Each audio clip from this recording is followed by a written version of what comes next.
बिहार चुनाव में कुछ सीटें ऐतिहासिक होती है। उनमें से है मढ़ौरा विधानसभा सीट। आइए जानते हैं उस मढ़ौरा विधानसभा सीट के बारे में। कहा जाता है कि मढ़ौरा कभी गन्ने की मिठास के लिए जाना जाता था, कभी मॉर्टन के मिठास के लिए जाना जाता था। आज वहाँ वीरान है। चुनाव की बात करें तो इस चुनाव में आरजेडी से हैं जितेंद्र कुमार राय, उधर देखें आपको जनसुराज से तो अभय सिंह मौजूद है वहाँ पर, और कई निर्दलीय हैं। कहा जाता है कि इस बार 2 नॉमिनेशन रद्द हुआ मढ़ौरा में। एक एनडीए समर्थित एलजेपी पासवान के उम्मीदवार थी सीमा सिंह, उनका नामांकन रद्द हुआ, और इधर निर्दलीय से जदयू के थे आफ्ताब आलम राजू, उनका भी नामांकन रद्द हुआ।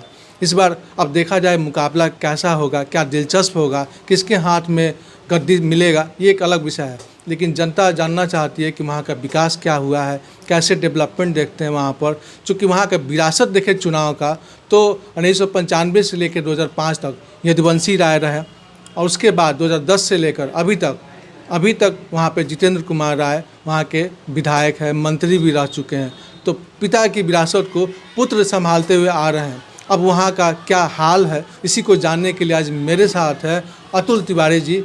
मढ़ौरा विधानसभा जो कि किसी ज़माने में सारण का एकमात्र औद्योगिक नगरी के रूप में जाना जाता था, इस विधानसभा के ऊपर जनता की जो अपनी सोच है, वहाँ का जो राजनैतिक हालात है, उसका नब्ज टटोलने के लिए मुझे अपने स्टूडियो में आमंत्रित किया। मैं आपको बहुत बहुत धन्यवाद देना चाहता हूँ। छपरा का कभी हाट कहा जाता था मढ़ौरा सीट जो है। मढ़ौरा एक तरीके से वहाँ पे कई फैक्ट्रियाँ हुआ करती थी, शुगर फैक्ट्री होती थी, मॉर्टन का चॉकलेट फैक्ट्री होता था, डिस्टिलरी फैक्ट्री था, कई तमाम फैक्ट्रियाँ वहाँ पे थी। आज सब वीरान है, सब बंद है फैक्ट्रियाँ। क्या कहते हैं इसमें? आज़ादी के पहले से मढ़ौरा का ये इतिहास रहा है। ये सिर्फ देश के आज़ादी के बाद का ये मढ़ौरा का कोई अपना छवि नहीं है। अंग्रेज़ों के ज़माने में भी मढ़ौरा को सारण का औद्योगिक नगरी जाना जाता था। यहाँ तक माना जाता था कि अंग्रेज़ों की जो अपनी प्रशासनिक जो ये स्थान होता था, उन्होंने उसके लिए मढ़ौरा जैसे शहर का चुनाव किया था, मढ़ौरा जैसे जगह का चुनाव किया था। वहीं से वो अपनी सारी प्रशासनिक गतिविधियों को अंजाम देते थे। वैसी नगरी जो कभी जहाँ का उत्पाद कभी विदेशों में निर्यात होता था, आज वह अपने पुराने इतिहास पर कहीं ना कहीं आंसू बहाता हुआ नजर आ रहा है। राजनीतिक इतिहास देखें तो यदुवंशी राय 1995 से 2005 तक जब लालू यादव का शासनकाल था, उसके बाद अब नीतीश जी के शासनकाल में उनके पुत्र विरासत संभालते हुए आ रहे जितेंद्र कुमार राय। कैसे देखते हैं इसको? बहुत अच्छा प्रश्न आपने पूछा। मैं आपको स्पष्ट कर दूं, लालू जी की तो विचारधारा में कहीं विकास नाम का चीज ही नहीं हुआ करता था। लालू जी की जो पार्टी राष्ट्रीय जनता दल रही है, वो कभी भी किसी भी दृष्टिकोण से विकास का पोषक नहीं रहा है। तो यदुवंशी राय जी बेशक वहाँ से आरजेडी का प्रतिनिधित्व करते थे सदन में, लेकिन उन्होंने कभी भी मढ़ौरा के उस इतिहास को फिर से पुनर्जीवित करने का कोई एक भी प्रयास किया हो, ऐसा वहाँ की जनता नहीं देखती है। नहीं, ये इसमें एक चीज़ हम रोकेंगे आपको। यहाँ जब उस जो फैक्ट्रियाँ बंद हुई वो 90 के दशक में, कहा जाता है कि उस समय लालू यादव जी का शासन शुरू था। तो जिस दशक में ये फैक्ट्रियाँ बंद हुई, उसको पुनर्जीवित करने का काम भी नीतीश जी के शासनकाल में भी नहीं हुआ। बिल्कुल बिल्कुल, कहीं ना कहीं आपने सही प्रश्न उठाया है कि ठीक है, हम तो दोष दे देते हैं राष्ट्रीय जनता दल के कार्यकाल को, लेकिन यह देखकर भी आश्चर्य होता है कि जो अपने आप को विकास पुरुष कहने का जो दंभ भरता है, जो सरकार, जो गठबंधन अपने आप को, जो नेतृत्व, जो मुख्यमंत्री अपने आप को बोलता है कि मैं बिहार के विकास के प्रति कटिबद्ध हूँ, वह नीतीश कुमार जैसा विकास पुरुष भी, एनडीए जैसा गठबंधन भी मढ़ौरा के उस ऐतिहासिक परिदृश्य को वापस लाने में कहीं ना कहीं असफल दिखाई दिया है। जैसे आप देख रहे हैं वहाँ पे अभी जितेंद्र कुमार राय कार्यकाल अगर इस बार जीते हैं तो चौथी बार होगी, यानी 15 साल से वो जीतते आ रहे हैं। 2010 से लेके 15, 15 से 20 और 2025, अब 25 से लेके 30 तक के लिए चुनाव में है। इस बार उनके सामने जो विपक्ष है थोड़ा कमज़ोर दिख रहा है। कारण क्या है कि वहाँ पे जो एनडीए के समर्थित उम्मीदवार थे उनका नॉमिनेशन रद्द हो गया। इधर अगर जदयू से देखा जाए, जो निर्दलीय उम्मीदवार थे, बागी उम्मीदवार अल्ताफ आलम राजू, उनका भी निर्दलीय नॉमिनेशन रद्द हो गया। कैसे देखते हैं इसको? मढ़ौरा विधानसभा क्षेत्र का ये दुर्भाग्य रहा है। मेरा जहाँ तक व्यक्तिगत मानना है कि एनडीए का जो गठबंधन है कभी भी मढ़ौरा विधानसभा सीट पर गंभीर दृष्टिकोण नहीं रखता है। ऐसा लगता है कि मढ़ौरा विधानसभा क्षेत्र उनके एजेंडे में है ही नहीं। जो सारण का, जो छपरा विधानसभा का 10 विधानसभा क्षेत्र है, उसमें मढ़ौरा विधानसभा को कभी भी उन्होंने गंभीरता से नहीं लिया। बार बार वहाँ गठबंधन के विभिन्न दलों का अदला बदली होना, कभी भारतीय जनता पार्टी का उम्मीदवार होना, कभी जनता दल यूनाइटेड का उम्मीदवार होना, और अभी हाल फिलहाल जैसा कि आपने कहा कि वहाँ अंतिम समय में वहाँ का जो सीट था वो एलजेपी रामविलास पासवान के खाते में गया। सीमा सिंह वहाँ से उम्मीदवार के लिए अपना नॉमिनेशन भरी थी, लेकिन उनका भी रद्द हो गया। तो अब इस तरीक़े से देखा जाए तो जन सुराज और डायरेक्ट पार्टियां, 2 पार्टियां रह गई, बाकी निर्दलीय रह गए। तो किस लड़ाई को कैसे देखते हैं? लग रहा है कि लड़ाई कहीं ना कहीं एकदम से ये दिशाहीन होते हुए चला जा रहा है। जनता दिग्भ्रमित है, उसको समझ में नहीं आ रहा है कि हम क्या करें। हम तो ऐसा कहेंगे कि लगता है वहाँ के जो स्थानीय निवर्तमान विधायक हैं जितेंद्र जी, उनको एक बहुत बड़ा राजनीतिक लाभ दिखता हुआ मिल रहा है। तो लग रहा था जैसे कि जितेंद्र कुमार राय इस बार कांटे की टक्कर मिलेगी, लेकिन जब बात करते हैं उनके समक्ष जन सुराज पार्टी का, तो कहीं ना कहीं बीजेपी का कुछ कैडर वोट है, एनडीए का कैडर वोट है, वो सारे तमाम लोग कहाँ जाते दिखाई दे रहे हैं। मैं तो बार बार यही कह रहा हूँ ना कि अब तो दिग्भ्रमित है वहाँ की जनता। जो बीजेपी का कैडर वोट है, जो बेस वोट है, उसको समझ में नहीं आ रहा है कि हम कहाँ जाएं। इस परिवेश में कहीं ना कहीं अभय सिंह को एक थोड़ा सा मजबूती दिखता हुआ मिल रहा है।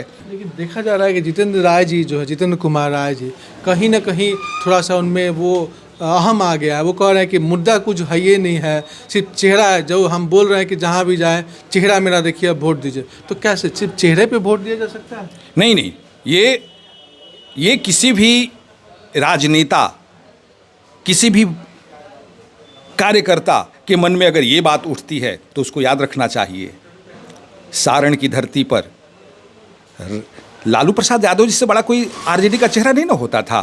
तो ये चेहरे का बात अगर कोई भी राजनेता करता है तो वह उसका भ्रम हो सकता है, यथार्थ नहीं हो सकता है। अहम भी हो सकता है। अहम भी हो सकता है। जैसे कि यहाँ पे देखा जा रहा है कि वो जब इस तरीका का बात बोलते हैं तो कहीं ना कहीं उनको ये अंदर से है कि हम कॉन्फिडेंट है कि हमारा चुनाव तो निकल रहा है। जनता तो जानना चाहती है। अगर इस तरह का भ्रम उनके मन में है तो जनता तो उनसे जानना चाहती है कि आप बिहार में पूर्व मंत्री भी रहे हैं, बिहार सरकार के पूर्व मंत्री रहे हैं। मंत्री रहते हुए वो अपने कार्यकाल का जो उनका एक भी ऐसा वो काम बता ना दे कि हमने खेल मंत्री रहते हुए मढ़ौरा के क्षेत्र में इस तरह का कुछ विकासात्मक योजनाओं को क्रियान्वित कराया है। पिता के विरासत को पुत्र संभालते हुए, पिता 10 साल रहे, पुत्र 15 साल रह चुके हैं, अब 20वां साल के लिए चुनाव लड़ रहे हैं। तो ये जो विरासत जो है 25 सालों का, 15-10-25 सालों का विरासत दिखाई दे रहा है। इसमें आपके नज़रिए में, आप चूँकि वहाँ मढ़ौरा को काफ़ी नज़दीक से आपने देखा है, मढ़ौरा क्षेत्र को देखा है, विकास किस तरीका का दिखाई दे? वह आज भी औद्योगिक नगरी अपने विकास के उस इतिहास को, जिसको उसने जिया है, जिसने अंतर्राष्ट्रीय स्तर पर स्थापित किया था, उस इतिहास को दोहराने के लिए आज भी लालायित है।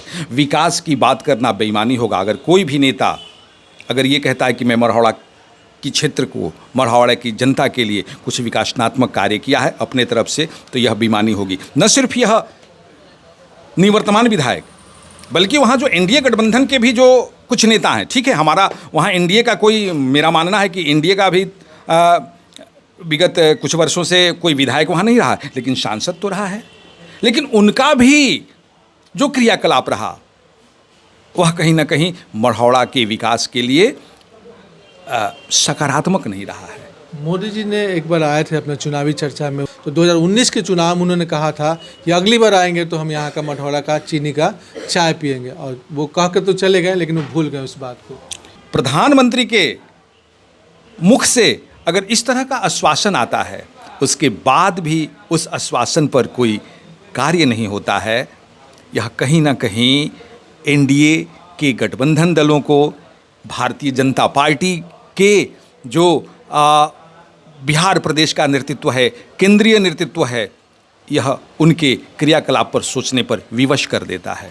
जब कोई विधायक कहता है कि मेरे लिए कोई मुद्दा नहीं है, तो मुद्दा पे हम कोई चर्चा नहीं कर सकते, तो कहीं ना कहीं बिहार की राजनीति मुस्कुरा उठती है। वो मुस्कुरा कर कहती है कि ये तो सवाल ही नहीं उठता कि विकास आपने पूरा कर दिया हो। इस पर आपका क्या मत रखता है? शायद वहाँ के विधायक, जनता वहाँ उनको चुनौती देने के लिए तैयार है कि आप मुद्दों पर आकर बात करें।